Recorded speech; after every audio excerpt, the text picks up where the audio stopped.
Aujourd'hui, le 29 avril 2015, et je prends aujourd'hui la parole pour témoigner d'une réalité qu'on vit souvent entre chrétiens. Je rends grâce et gloire à Dieu, à Jésus, à son Saint-Esprit, à notre Jésus d'amour qui a mis au cœur de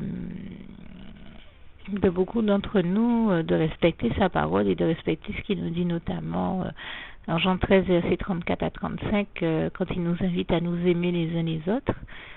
Et c'est bien dans cette dynamique que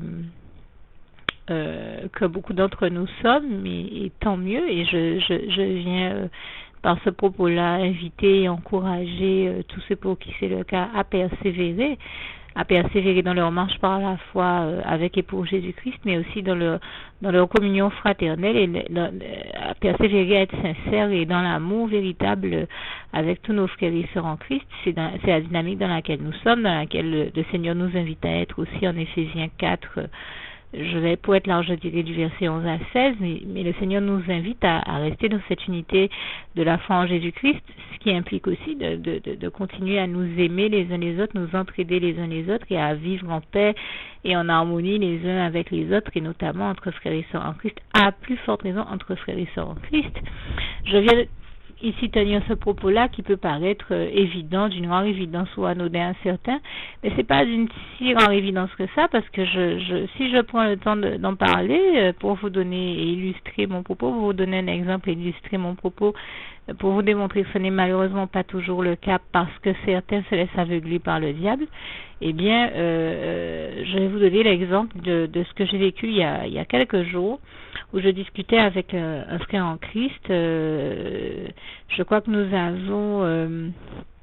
nous nous connaissons depuis 5 ans, et nous avons une relation fraternelle donc depuis à peu près ce temps-là, qui jusqu'à maintenant a été belle dans l'ensemble. On a eu de très belles expériences ensemble. Le Seigneur Jésus nous a beaucoup bénis. Nous avons vu Dieu faire de grands miracles ensemble, et je lui rends grâce et gloire. Vraiment, toute la gloire revient à Dieu, à Jésus, à son Saint-Esprit. Et c'est vrai que nous avons eu des expériences en Christ qui ont fait que nous sommes quand même dans une relation fraternelle qui est très forte. En tout cas, j'ai failli dire on s'aime beaucoup. Moi, je sais que je l'aime beaucoup, je l'aime très fort, et que je souhaite son bonheur. Quand je prie pour que les choses aillent mieux pour lui, dans sa famille, parce que je l'aime sincèrement, qu'il me parle souvent de la réalité de sa famille, et quand je prie, je n'hésite pas à prier et à demander son bonheur et celui des membres de sa famille. Mais lui, en retour, je l'entends me dire il y a quelques jours, j'ai cru pendant une période que Dieu était en train de te bénir et de t'accorder telle bénédiction. Tu n'imagines pas comment ça m'a fait souffrir. J'ai beaucoup souffert rien qu'à l'idée que tu vives ce bonheur-là. J'ai beaucoup souffert, et tu n'imagines pas tout ce que je me suis dit. Alors, comment j'ai entendu ça, quand j'entends ça, j'ai envie de dire, je le connais. Je sais que ces paroles-là sont vraies, qu'elles sont sincères, malheureusement, mais elles le sont, je le connais, parce que c'est quelqu'un qui va pas hésiter à vous dire ce genre de choses-là. C'est-à-dire, je sais que c'est une vérité, et je préfère à la limite entendre une vérité désagréable à entendre qu'un mensonge qui irait dans le sens de ce que je pense. Donc je le respecte, je l'aime, et je le prends, j'essaie de l'accepter tel qu'il est, et d'accepter aussi sa vérité. Je sais que c'est une vérité ce qu'il m'a dit.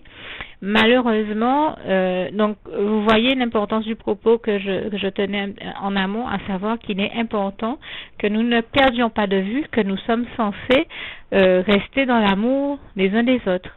Parce que là où lui est malheureux, et rien que l'idée de me voir heureuse ou de vivre un bonheur le rend malheureux, moi je n'hésite pas, quand il s'agit de prier pour demander son bonheur, à le faire.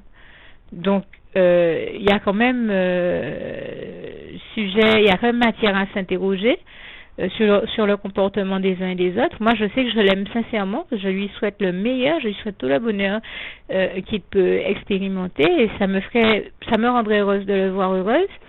Mais ça m'interpelle, et j'espère que ça interpellera plus d'un, parce que quand il m'a parlé comme ça, je sais qu'il était sincère, je le connais.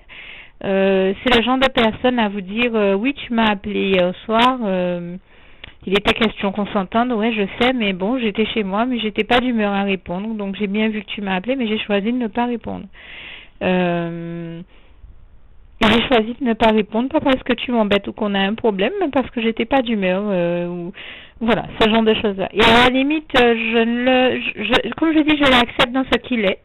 Donc je l'entends me dire sa vérité et ça ne me pose pas problème en soi, parce que je suis quelqu'un à qui Dieu a appris à respecter les gens et à les accepter pour ce qu'ils sont et à les aimer tels qu'ils sont.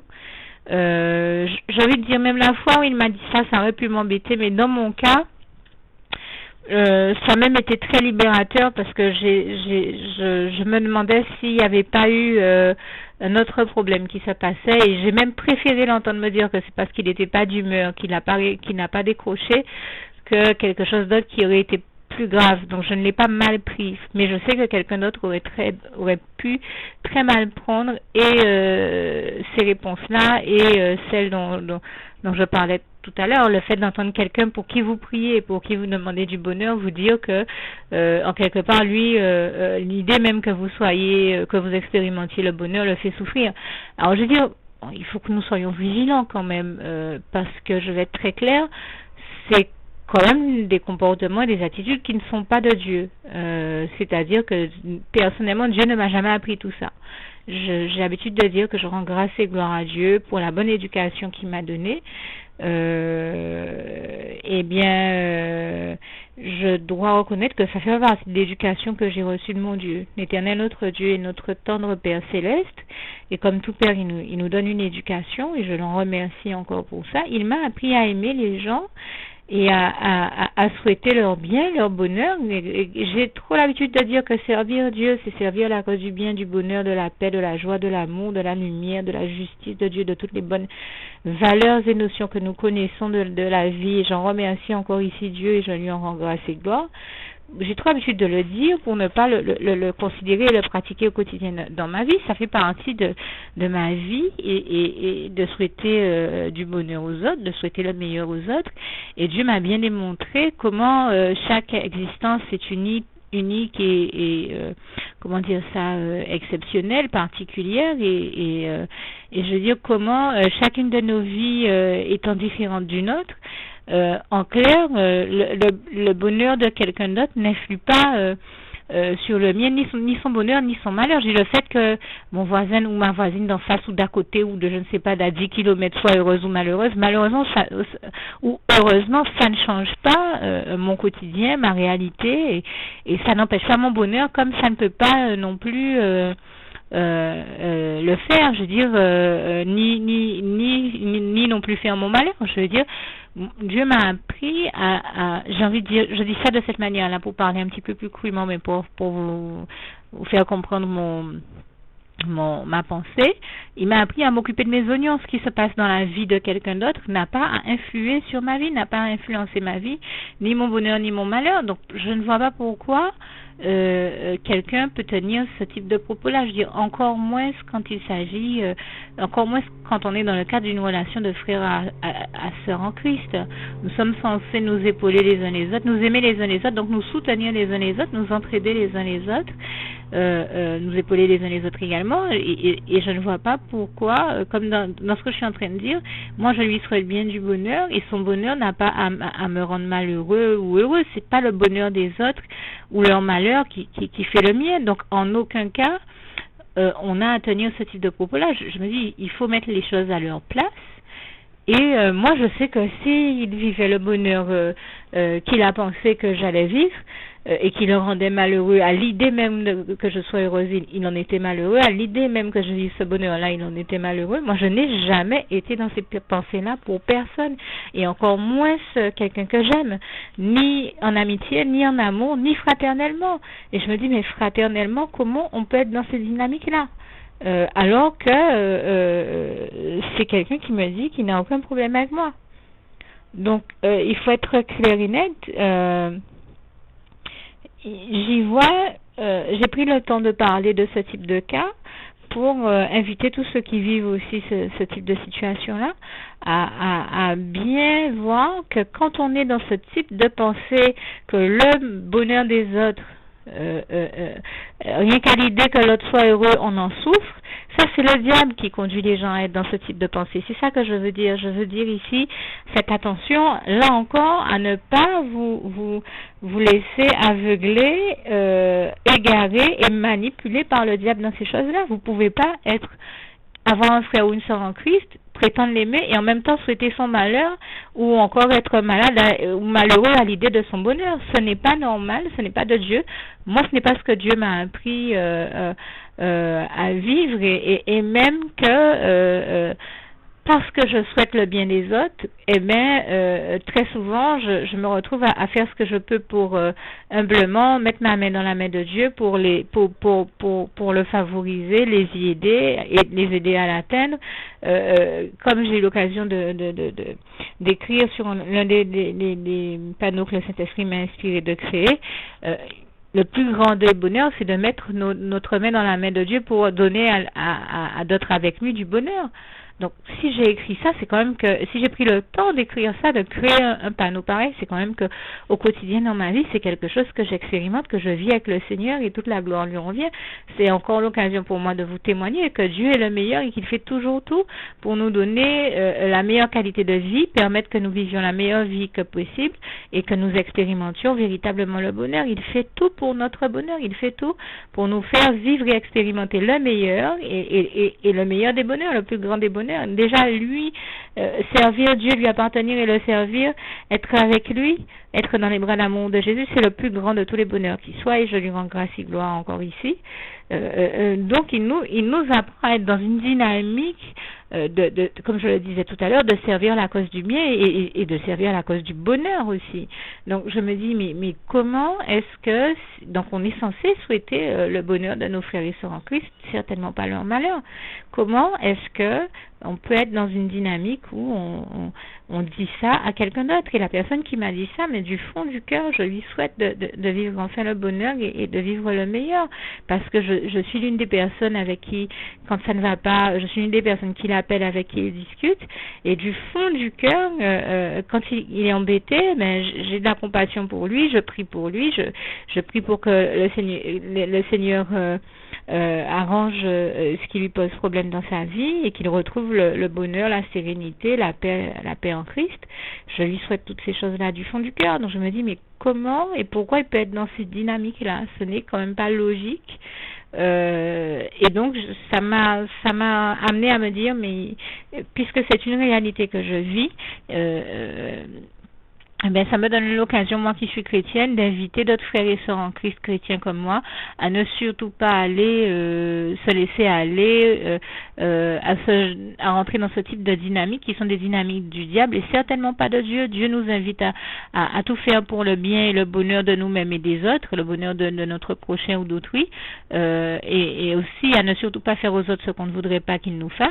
Eh bien, j'ai envie de dire, nous sommes censés rester dans cette dynamique-là et non pas nous laisser aller dans une mentalité qui n'est pas de Dieu mais du diable, et dans un comportement qui n'est pas de Dieu mais qui est du diable, qui voudrait qu'au lieu de souhaiter le bonheur des autres, nous souhaiterions voir leur malheur, c'est-à-dire que nous soyons heureux à l'idée de leur malheur ou malheureux à l'idée de leur bonheur. Je dis qu'il y a quelque chose qui n'est pas de Dieu dans cette dynamique-là. C'est ce que je dénonce ici et que j'invite tous ceux qui écoutent ce message à ne surtout pas rejoindre comme type de comportement ou d'attitude ou de dynamique, parce que cette dynamique-là, elle est du diable. Ce n'est pas ce que Dieu nous apprend. Dieu, lui, nous apprend à aimer notre prochain et à tout faire ce qui est en notre pouvoir pour que les choses se passent au mieux et voilà. Et donc souhaiter le bonheur des autres, jamais leur malheur. Ce n'est pas de Dieu. De souhaiter le malheur des autres ou de souhaiter les voir malheureux ou d'être malheureux à l'idée de leur bonheur. Ce n'est pas de Dieu. Je voulais dénoncer ça ici et je le fais parce que je sais que ça fait partie des choses que des mentalités et des comportements dans lesquels on rencontre beaucoup de personnes ici chez nous. Et donc, j'invite tous ceux qui entendent ça. Je sais que malheureusement, ça fait partie de la mentalité dans laquelle le diable entraîne les gens ici. Et c'est pour ça que je prends le temps d'en parler afin de vous inviter à ne pas vous laisser aller à rentrer dans des mentalités aussi négatives et néfastes. dans laquelle le diable entraîne les gens. Nous sommes censés nous entraider et être unis, hein, à aller de l'avant dans l'unité de la foi en Jésus-Christ, tous pour un pour tous, Jésus-Christ, et aller de l'avant avec Jésus, mais tous pour un pour tous, et souhaiter le bonheur des autres, et nous mettre main dans la main, en mettant notre main dans la main de Dieu pour aller de l'avant avec Jésus et faire les meilleures choses et construire, être des artisans de paix, d'amour, de joie, de lumière, de bonheur, de justice de Dieu. Certainement pas de malheur. Celui qui est dans la dynamique d'agir pour le malheur des autres, c'est le diable. Dieu, lui, il agit toujours pour le bonheur de tous et pour le plus grand bien de tous. Et je lui en rends ici vraiment grâce et gloire. Toute la gloire revient à Dieu, à Jésus, à son Saint-Esprit. C'est donc dans cette bonne dynamique que je vous invite à être, et certainement pas cette bonne dynamique de Dieu que je vous invite à être, certainement pas dans la mauvaise du diable. Et si c'était le cas, eh bien sortez-en, parce que ce n'est pas de Dieu, mais cette dynamique néfaste et négative, elle est du diable. Rejoignez Dieu dans sa dynamique qui est positive, qui est la bonne, qui est la meilleure, et toute la gloire revient à Dieu, à Jésus, à son Saint-Esprit. Que le Seigneur vous garde et vous bénisse tous. Et je termine avec le souhait de mon cœur pour vous, Philippiens 4, verset 7, que la paix de Dieu qui surpasse toute intelligence garde vos cœurs et vos pensées en Jésus-Christ. À bientôt. Je tiens à ajouter quelques précisions, à préciser ici qu'il faut être vigilant, encore une fois avec cette dynamique dans laquelle le diable essaie d'entraîner certains chrétiens qui seraient au lieu de souhaiter le bonheur des autres, que souhaiter leur malheur, ou encore être malheureux à l'idée seule de leur bonheur, et l'inverse peut être vrai ou valable aussi, à savoir être heureux à l'idée de leur malheur. Il faut être vigilant, parce que le diable, quand il vous amène sur ce type de terrain-là, son but est après, demain, petit à petit, de vous amener à tout faire pour vous opposer au bonheur des autres et s'opposer au bonheur d'un enfant de Dieu. Ça peut être s'opposer aussi au bonheur de pas seulement de cette personne-là, mais de tout le bonheur que cette personne-là pourrait donner à d'autres de la part de Dieu ou avec Dieu, si lui-même connaissait le bonheur qu'il a besoin de connaître. S'opposer au bonheur d'un enfant de Dieu, ça reviendrait presque à s'opposer à l'œuvre de Dieu et à Dieu lui-même. Il faut faire attention, il faut être vigilant à ce que l'on fait et se rendre compte qu'à travers tout ce jeu-là, ce que l'ennemi cherche à faire à travers ça, c'est de vous amener à tirer, encore une fois, entre guillemets, des buts contre votre propre camp, tirer des buts contre votre propre camp, le camp de Dieu et des enfants de Dieu. Et je dis que ce n'est réellement pas le but du diable dans ces cas-là, c'est de vous amener à être contre-productif et à gêner le bon déroulement des choses, la bonne marche des choses dans la vie chrétienne ou au sein de l'Église ou au sein, voilà, c'est en quelque part l'ennemi que nous savons être toujours en train de s'opposer à Dieu, aux enfants de Dieu, à l'œuvre de Dieu. Si vous ne faites pas attention, le danger de ces situations et de ces mentalités, c'est que après avoir été au stade de la mentalité et aussi du mental ou de la psychologie, eh bien vos pensées deviennent des actions et que vous vous retrouviez à vous opposer aux enfants de Dieu et à Dieu et à son œuvre, et donc à être quelqu'un qui au sein de l'Église ou de la chrétienté se retrouve à être un élément problématique plutôt qu'une solution, à être un problème plutôt qu'une solution. Et je suis sûre que si vous êtes un bon chrétien, ce n'est certainement pas ce que vous avez envie d'être. Si vous êtes un bon chrétien, vous avez envie d'être utile à votre Dieu, agréable au cœur et aux yeux de Dieu, et utile à son œuvre et à l'avancée des choses et au bon déroulement des choses et dans la vie chrétienne et au sein de l'Église véritable de Christ. Donc il faut être très clair et ne pas vous laisser manipuler par le diable afin que vous retrouviez à être un élément et négatif et néfaste pour vos frères et sœurs en Christ et pour l'Église de Christ, et donc à forte raison pour Dieu.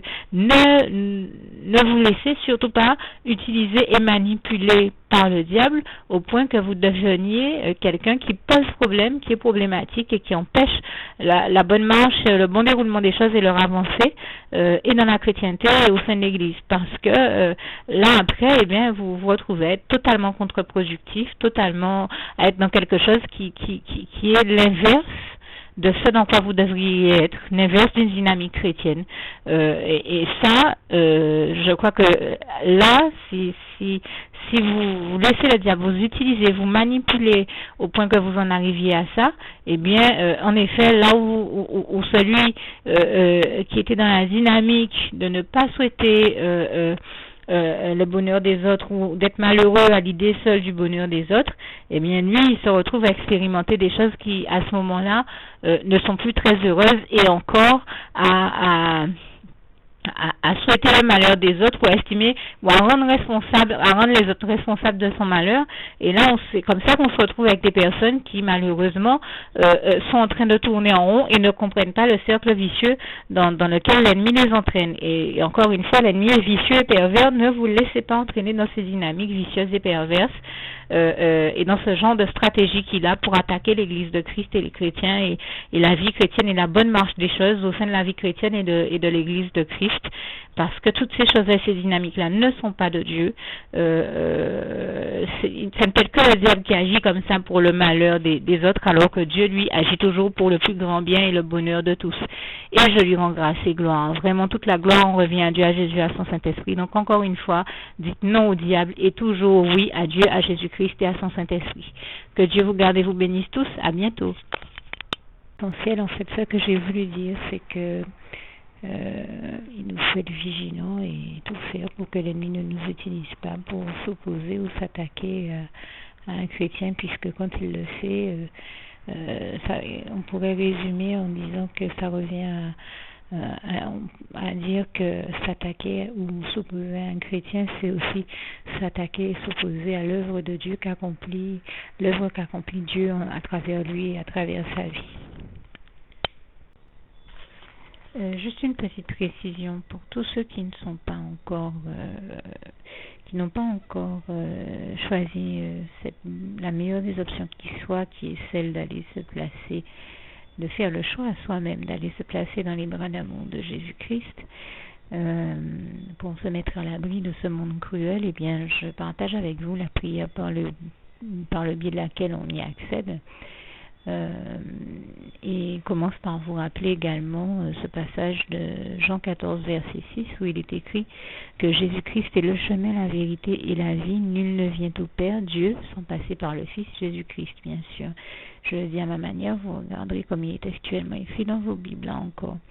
Et donc, n'hésitez pas à ouvrir vos cœurs à Dieu, à Jésus, à son Saint-Esprit, à être sincère avec lui et à lui adresser la prière qui suit, à lui dire tout simplement: Éternel mon Dieu, Seigneur Jésus-Christ, moi, un tel, vous dites votre nom et votre prénom, je t'accepte aujourd'hui comme mon sauveur personnel, le seul maître et roi de ma vie. Je remets toute ma vie entre tes mains, puisqu'elle t'appartient, Éternel mon Dieu, puisque tu l'as créée, cette vie, donc tu en es donc le seul maître et propriétaire comme de tout ce qui existe dans tout l'univers. Je remets donc toute ma vie entre tes mains, je te la donne. Merci, Éternel mon Dieu, aussi de permettre que cette vie que tu m'as donnée continue à être à ta gloire et que je continue à te servir, à t'appartenir pour l'éternité, d'éternité en éternité. Merci aussi, Seigneur, de faire que je continue donc à te servir et à t'appartenir pour l'éternité, d'éternité en éternité. Et aussi, Seigneur, de m'accorder la grâce de ton pardon et de ta miséricorde pour tous les péchés que j'ai commis tout au long de ma vie, jusqu'à la date d'aujourd'hui incluse. Et c'est au nom puissant du Seigneur Jésus-Christ que j'ai fait cette prière. Et à vous tous qui avez fait cette prière, je vous dis que Dieu vous bénisse abondamment, puissamment, richement, et surtout n'hésitez pas à la partager avec tous vos proches et contacts, amis, membres de vos familles, collègues, bien-aimés, tous ceux que vous aimez, et surtout tous ceux à qui Dieu vous mettra à cœur, avec qui Dieu vous mettra à cœur de la partager. Et comme j'aime à le dire, si vous n'avez pas encore pris le temps de faire cette prière, comprenez bien que voilà, ça ne vous coûte rien de la faire, c'est gratuit, c'est indolore, et que voilà, vous n'êtes pas obligé de me croire, mais moi il m'est arrivé tout comme vous de devoir faire cette prière un jour dans ma vie, et quand on m'a proposé de la faire, je me suis dit, et si c'était vrai, et si c'était vraiment Dieu qui, par ce biais-là, m'appelait à lui et me demandait de lui donner ma vie, de l'accepter, c'était Jésus qui était en train de vraiment me tendre la main et qui était en train de me demander de l'accepter comme mon sauveur personnel, je ne pourrais pas passer à côté de l'occasion de lui dire oui, parce qu'il faut aussi que je reste ouvert ouverte à ce que Dieu peut avoir à me dire. Il faut que je garde mon cœur et mon intellect ouvert à ce que Dieu peut avoir à me dire. Donc je me suis dit, je ne peux pas courir le risque de passer à côté de mon éternité, de passer à côté des meilleures choses de la vie, surtout si le maître et créateur de la vie m'appelle et cherche à me sauver. Pour être sauvé, il faut bien que je lui dise oui, que je souhaite qu'il me sauve. Oui, Seigneur Jésus-Christ, je t'accepte comme mon sauveur personnel. Et c'est le sens de cette prière. Et comme je dis, elle ne nous coûte rien à faire. Et puis surtout, moi je vous dis, du jour où je l'ai faite, j'ai vu Jésus changer ma vie en mieux sur tous les plans. Et donc je crois que ça ne vous coûte rien, ça ne vous coûte rien vous non plus de la faire et puis d'expérimenter, de regarder comment les choses vont se dérouler dans votre vie, de regarder Jésus changer votre vie en mieux, à vous aussi. Et d'en faire l'expérience. Et pour en faire l'expérience, il faut commencer par en faire cette prière. Donc si vous ne l'avez pas encore dite, réembobinez tout simplement cette vidéo ou ce document si vous préférez, réécoutez-le et dites avec moi la prière que vous m'avez entendu mentionner. Et n'oubliez surtout jamais que tout est possible à celui qui croit en Dieu, en Jésus-Christ et en son Saint-Esprit, comme il est écrit en Marc 9, verset 23, et que tout est possible à Dieu, comme il est écrit en Marc 10, verset 27. Que Dieu vous bénisse donc et à bientôt.